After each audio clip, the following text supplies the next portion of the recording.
Ibu bisa diceritakan gimana informasi terakhir, komunikasi terakhir sama korban ini? Gimana ceritanya, Bu?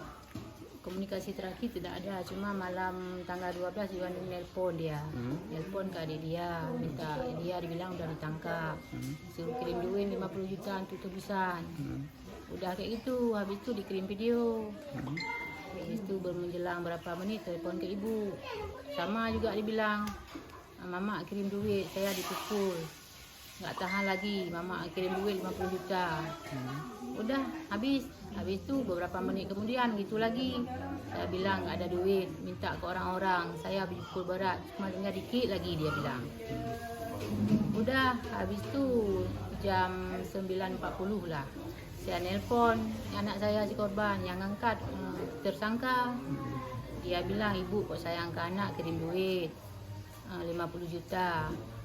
Iya saya kirim, saya bilang, tapi anak saya jangan dipukul lagi, saya usahakan duit, saya kirim.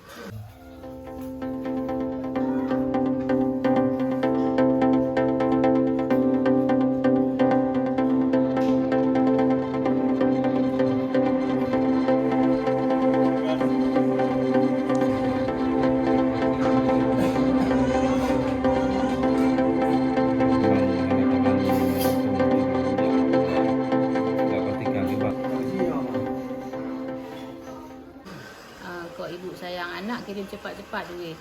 Kalau nggak ibu kirim, anak ibu saya bunuh, saya buang ke sungai.